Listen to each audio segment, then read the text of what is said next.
जय हिंद। आज हम लोग देखेंगे क्लास 9th और 10th में पहला चैप्टर जो है वो दोनों ही क्लास का पहला है हम लोगों का वास्तविक संख्या। इसके बारे में जानने के लिए आज हम लोग इसका प्राकृत संख्या क्या होती है, ठीक है। प्राकृत संख्या को इंग्लिश में नेचुरल नंबर बोला जाता है। लिखते जा रहा है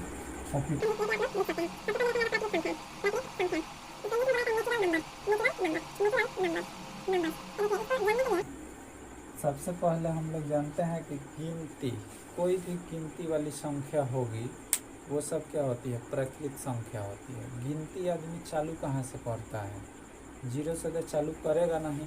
कहाँ से चालू करेगा, एक से चालू करेगा। 1 2 3 कोई भी वस्तु गिना जाता है तो कैसे गिना जाता है, जीरो से या एक से। आप लोगों का जवाब होगा एक से गिना जाता है। तो एक से गिना जाता है तो सबसे छोटी प्राकृत संख्या क्या हो जाएगी, एक होगी। उसके बाद वाली 2 3 4 5 ऐसे करके अनंत तक गिना जा सकता है। तो हम लोग कह सकते हैं कि जिस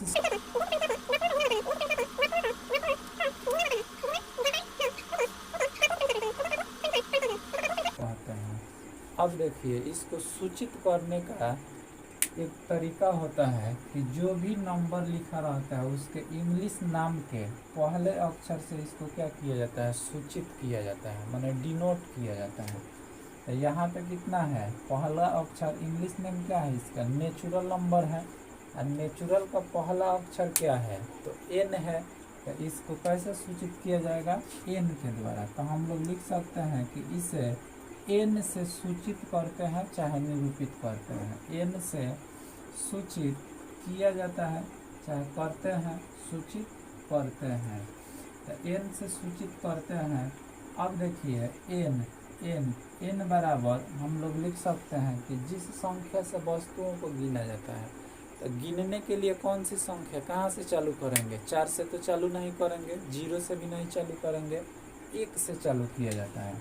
एन बराबर हम लोग लिख सकते हैं 1 2 3 4 डॉट डॉट डॉट डॉट का मतलब हुआ कि जितना आप गिन सकते हैं या लिख सकते हैं। इसका मतलब कि हम लोग अनंत तक लिख सकते हैं। अब देखिए, आप लोग कहिएगा कि ये मिडिल ब्रैकेट क्यों लगाए हैं सर। तो मिडिल ब्रैकेट इसलिए लगाया गया है कि ये एक जो है प्राकृत संख्याओं का सेट बन रहा है, माने समूह बन रहा है, संग्रह बन रहा है। और किसी भी संग्रह को रखने के लिए कहाँ पे रखते हैं, तो किसी भी सेट को एक मिडिल ब्रैकेट के अंदर बंद करके रखा जाता है। इसलिए हम क्या किए हैं, एन बराबर मिडिल ब्रैकेट डाल के 1 2 3 4 5 डॉट डॉट ऐसे लिख दिया जाएगा। तो किसी भी सेट को एक मिडिल ब्रैकेट के अंदर रखा जाता है। सेट में 2 ठो सवाल बनेगा, प्राकृत संख्या से 2 ठो सवाल बनेगा। पहला ये कि सबसे छोटी प्राकृत संख्या क्या होती है। तो सबसे छोटी प्राकृत संख्या आप लोग देखिए और बताइए, सबसे छोटी मैंने सबसे पहिलका का चीज लिखा है। तो सबसे छोटी प्राकृत संख्या कितना होता है, 1। तो हम लोग यहाँ पे लिख, अब देखिए एक के बारे में हम लोग क्या कह सकते हैं। अगर कोई पूछेगा कि सबसे छोटी प्राकृत संख्या सम है या विषम है, अब आप लोग कहिएगा कि सर सम और विषम ई अब कहाँ से आ गया। तो सम और विषम का मतलब समझिए। सम का मतलब होता है कि वैसी संख्याएं जिनमें 2 से पूरा पूरा भाग लग जाए, उसे हम क्या कहेंगे, सम संख्या। विषम संख्या किसको बोला जाता है, तो वैसी संख्याएं जिसमें 2 से पूरा पूरा भाग न लगे उसे क्या कहते हैं, विषम संख्या। अब सम और विषम पहचानने का एक और तरीका हम बता देते हैं, कैसे पहचानिएगा। तो सम पहचानने का एक तरीका हो जाएगा कि जिस संख्या के इकाई का अंक 0 2 4 6 8 होगा वो कौन सी संख्याएं होंगी, सम संख्याएं। जिन संख्याओं के इकाई का अंक, इकाई मतलब अंतिम अंक दाहिने साइड से पहला, दाहिने साइड से पहला वो क्या हो जाएगा, सम संख्या। जैसे मान लीजिए हम 54 लिख दिए, 54 के इकाई का अंक कितना है, 4। तो इसमें 4 आ रहा है, इसका मतलब ये कौन संख्या होगा, सम संख्या होगा, यानी 2 से पूरा पूरा ये कट जाएगा, ठीक है। तो सम संख्या का मतलब हुआ कि जिस संख्या के इकाई का अंक 0 2 4 6 8 रहेगा उसे हम क्या कहते हैं, सम संख्या कहते हैं, यानी वे संख्याएं जिनके इकाई का अंक 0, 2, 4, 6, 8 है, वो क्या होगा, 2 से पूरा पूरा विभाजित हो जाएगा। ठीक है। अब देखिए इसमें सम संख्या यह हो गया। विषम संख्या क्या होती है, तो विषम संख्या जिस संख्या में 2 से पूरा पूरा भाग न लगे उसे हम विषम संख्या कहते हैं। और उसके इकाई का अंक अगर जानना होगा तो क्या क्या हो जाएगा, इसमें जो जो नहीं लिखे हैं अंक 10 को होता है 0 से लेकर के 9 तक। अब इसमें जो नहीं लिखे हैं तो 1, 3, उसके बाद 5 हो जाएगा, 7 हो जाएगा, 9 हो जाएगा। तो जिस संख्या के इकाई का अंक 1 हो, 3, 5, 7, 9 हो उसको क्या बोलेंगे, विषम संख्या बोलेंगे। सिंपल सा बात है।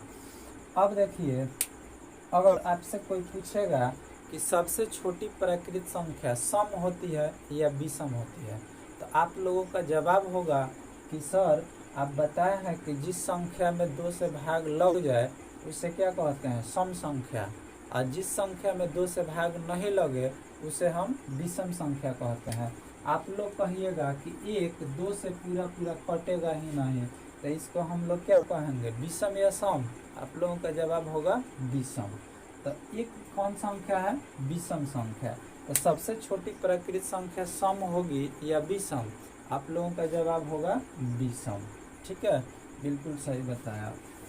अब देखिए सम विषम के बाद ये बस इतना ही सवाल बनेगा ऑब्जेक्टिव में। सबसे बड़ी प्राकृत संख्या के बारे में कुछ नहीं कहा जा सकता है, क्योंकि कितना हो बड़ा प्राकृत संख्या आप बोल लीजिए, उससे बड़ा ना बड़ा कोई प्राकृत संख्या होगा, उसके आगे वाला या उससे 10 आगे, उसके 20 आगे, कितना हो आगे जाया जा सकता है। तो बड़ी संख्या आपसे पूछा ही नहीं जाएगा। ठीक है। अब देखिए आगे चलते हैं। दूसरा हम लोगों का मिलता है पूर्ण संख्या। कौन संख्या, पूर्ण संख्या। हर का हम लोगों का होता है पूर्ण संख्या। कौन संख्या, पूर्ण संख्या। इसको इंग्लिश में बोला जाता है होल नंबर। क्या बोलते हैं, whole number, whole numbers, whole numbers. अब देखिए पूर्ण संख्याएं किसको बोलेंगे, तो कुछ नहीं करना है, प्राकृत संख्याओं में यानी प्राकृत संख्याओं के संग्रह में या समुच्चय में या सेट में शून्य को अगर डाल दिया जाएगा तो वो क्या बन जाएगा, पूर्ण संख्या बन जाएगा। अब देखिए इसको डिफाइन कैसे करेंगे, परिभाषा कैसे बोलेंगे। ये प्राकृत संख्या हम लोग का था 1 2 3 4 5 डॉट डॉट। अब इसमें क्या कर देना है, केवल 0 मिला दीजिए, क्या चीज बन गया, ये बन गया पूर्ण संख्या, होल नंबर बन गया। निरूपित करने का बात आएगा तो इसको निरूपित कैसे करेंगे, तो बता दिया है निरूपित करने के लिए कि अंग्रेजी नाम के पहले अक्षर को ले लिया जाता है। तो इसमें क्या चीज है, होल, होल में पहला अक्षर क्या है, W है, तो ये क्या चीज हो जाएगा, इसका निरूपण W से निरूपित किया जाएगा। W पर ऊपर क्या लिखा दिया है, तो 0 1 2 3 डॉट डॉट जितना गिन दीजिए। अब देखिए इसका परिभाषा लिख दे रहा हूँ। परिभाषा कैसे लिखेंगे, तो 0 को केवल प्राकृत संख्या में मिला दिया जाएगा। लिखिए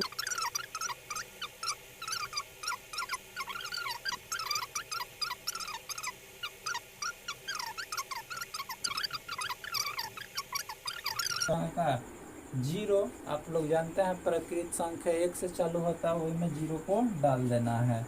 तो 0 1 2 3 डॉट डॉट करके जाएगा अनंत तक।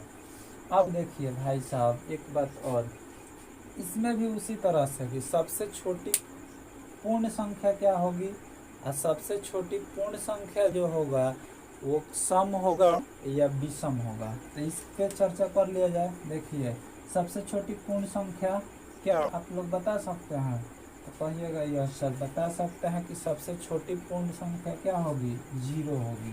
तो यहाँ पे हम लिख दे रहे हैं सबसे छोटी पूर्ण संख्या, तो क्या बताया जाएगा, आप लोगों का जवाब होगा सर 0। ठीक है, तो सबसे छोटी पूर्ण संख्या क्या हो जाएगा, 0। उसके बाद दूसरा का बात हम लोगों का होगा कि 0 सम है या विषम।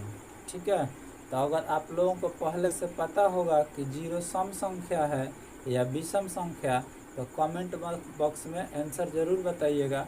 तब तक हम बता रहे हैं इसका आंसर कि सम होगा या विषम। अभी अभी हम बताए कि सम संख्या वह संख्या होता है जिसमें 2 से पूरा पूरा भाग लग जाए, और जिस संख्या में 2 से पूरा पूरा भाग नहीं लगता है उसको विषम संख्या हम कहते हैं। अब देखिए कि 0 सम संख्या है या विषम। तो आप लोग यहाँ पे 2 से 0 में भाग करके देख लीजिए। 2 से 0 में तो 2 और भागे 0, 2 का पहाड़ा कितना बार पढ़िएगा तो 0 आ जाएगा। तो आप लोगों का जवाब होगा 0 बार। तो यहाँ पे कितना 2 का पहाड़ा 0 बार पढ़ दिए, आ गया 0, कट गया। एक मतलब 0 में 2 से पूरा पूरा भाग लग जाता है, इसलिए 0 सम होगा या विषम होगा। तो आप लोगों का उत्तर होगा कि सर जी सम होगा। 0 कौन संख्या हो गया? सम। तो सवाल पूछा जाएगा कि 0 सबसे छोटी पूर्ण संख्या सम होती है या विषम। तो क्या बताइएगा लोग? कहिएगा लोग सर 2 से 0 पूरा पूरा कट जा रहा है, तो ये क्या हो जाएगा? सम हो जाएगा। कौन संख्या हो जाएगी? सम हो जाएगा। तो देखो लो 0 कौन संख्या हो जाएगा? सम। तो सबसे छोटी पूर्ण संख्या कौन संख्या होती है? सम या विषम? तो सम। कौन संख्या हो जाएगा? सम हो जाएगा। अब आगे चलते हैं। कितना लड़का इसमें कंफ्यूज रहता है, लेकिन सर 0 सम कैसे?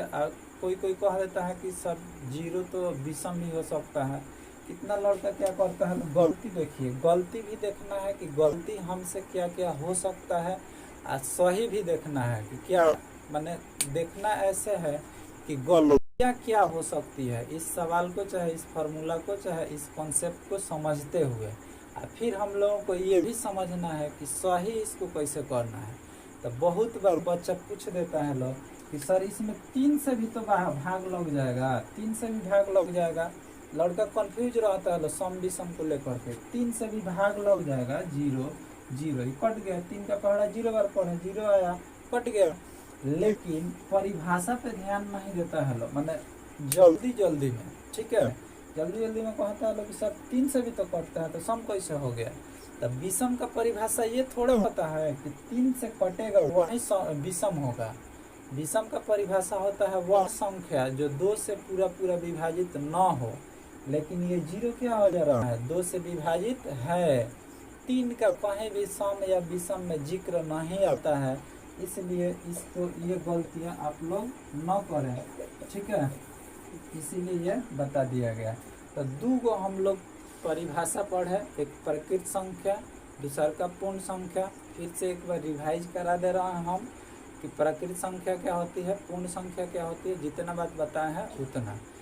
प्रकृत संख्या हम बताए हैं कि जिस संख्या से वस्तुओं को गिना जाता है उसे हम प्रकृत संख्या कहते हैं। इसे n से सूचित किया जाता है। n बराबर लिखे थे 1 2 3 4 डॉट डॉट, माने जितना तक गिन सकते हैं। उसके बाद हम बताए कि सबसे छोटी प्राकृत संख्या 1 होती है। उसके बाद बताए कि सबसे छोटी प्राकृत संख्या सम है या विषम। तो आप लोगों का जवाब था कि सर जी विषम होगा। सबसे छोटी प्राकृत संख्या क्या होगी? विषम होगा। उसके बाद दूसरा का हेडिंग हम लोग डाल लो पूर्ण संख्या। तो पूर्ण संख्या को होल नंबर बोला जाता है। उसके बाद बताया गया इसका परिभाषा।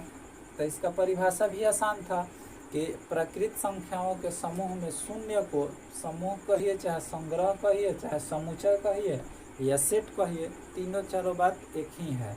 तो प्राकृत संख्याओं के समूह में शून्य को शामिल कर देने से जो संख्याएं प्राप्त होती है उसे हम क्या कहते हैं? तो पूर्ण संख्या का नाम दिया गया है। दूसरा का बात है कि इसे सूचित किया जाता है W से। W से सूचित करते हैं। W बराबर हो जाएगा 0 1 2 3 डॉट डॉट, यानी जितना लिख सकते हैं। इसमें भी वही बात कि सबसे छोटी पूर्ण संख्या क्या होगी? तो सबसे छोटी पूर्ण संख्या 0 होता है। दूसरा का बात कि सबसे छोटी पूर्ण संख्या, सबसे छोटी जो पूर्ण संख्या होगी वो सम होगी या विषम होगी। तो इसका जवाब निकल के आया था कि सबसे छोटी संख्या छोटी पूर्ण संख्या जो होगा वो हम लोगों का क्या होगा? सम होगा। उसके बाद दूसरा का बात देखिए, अब इस पे क्वेश्चन जो देगा 9th-10th लेवल का, तो इसमें क्वेश्चन देगा, पूछेगा आपसे कि इसको हम मिटा के उसके बाद थोड़ा सा चर्चा कर लिया जाए। पूर्ण संख्या का तुलना और प्राकृत संख्या दोनों में क्या अंतर है, क्या डिफरेंस है? देखा, अब एक बात बताइए कि अगर कहीं पे n लिखा रहा है उसका मतलब आप लोग क्या समझिएगा, और कहीं पे w लिखा रहा है इसका मतलब क्या समझिएगा? n का मतलब हम लोगों को समझना है प्राकृत संख्या, w का मतलब क्या समझना है, पूर्ण संख्या। तो n लिखा है यहाँ पे n बराबर, तो कहाँ से लिखिएगा लोग, तो 1 2 3 4 डॉट डॉट, उसके बाद w बराबर लिखना है तो 0 से चालू होगा, 0 1 2 3 4 डॉट डॉट। अब देखिए सवाल अभी किस लिए लिख रहा है, तो ये देखिए दोनों में अंतर देखने के लिए कि दोनों में अंतर क्या है। तो अंतर कुछ नहीं दिख रहा होगा, बस इसमें एक 0 बढ़ गया है और इसमें 0 नहीं है, यानी पूर्ण संख्या में 0 एक बढ़ गया है, अब प्राकृत संख्या में उस 0 का ह्रास है, माने कमी है। तो देखिए अगर कोई पूछेगा कि ये क्या सभी प्राकृत संख्या पूर्ण संख्या होती है, आपसे सवाल पूछा जाएगा कि क्या सभी प्राकृत संख्याएं पूर्ण संख्याएं होती है, तो सभी प्राकृत संख्याएं पूर्ण संख्याएं होती है।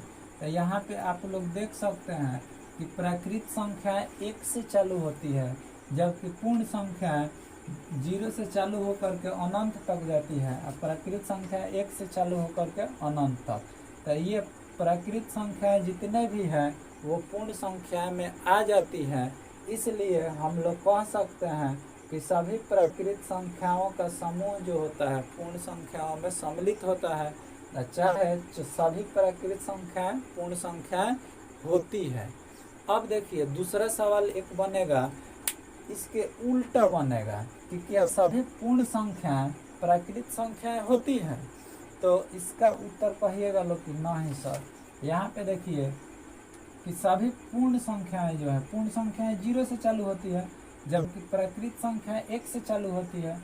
इसमें लिखा है 0 से लेकर के अनंत तक, इसमें लिखा है 1 से लेकर के अनंत तक। तो देखिए 1 से लेकर के अनंत तक तो प्राकृत वाला में शामिल हो जाएगा, लेकिन एक रह जाएगा, वो क्या रह जाएगा, 0 बच जाएगा। तो 0 क्या है, पूर्ण संख्या है जो कि प्राकृत संख्या नहीं होती है। तो अगर आपसे अगर कोई सवाल पूछा जाएगा, चाहे सवाल दिया भी है एनसीईआरटी में भी दिया है, चाहे किसी भी बुक में मिल जाएगा आपको क्वेश्चन देखने के लिए कि ये सभी पूर्ण संख्याएं प्राकृत संख्याएं होती है, तो इसका आंसर लिखाएगा नहीं। क्यों नहीं, तो क्यों नहीं क्यों लिखाएगा, तो इसमें जो 0 जो है पूर्ण संख्या का समूह पूर्ण संख्याओं में आता है, लेकिन ये 0 प्राकृत संख्याओं में कहीं नजर नहीं आता है, इसलिए क्या होगा, सभी पूर्ण संख्याएं जो होगी प्राकृत संख्याएं नहीं हो पाती है। ठीक है, तो पूर्ण संख्या और प्राकृत संख्या से रिलेटेड इससे ज़्यादा कुछ नहीं पूछा जाएगा, जितना बताया गया है उतना ही पूछा जाएगा। अब भी जय हिंद।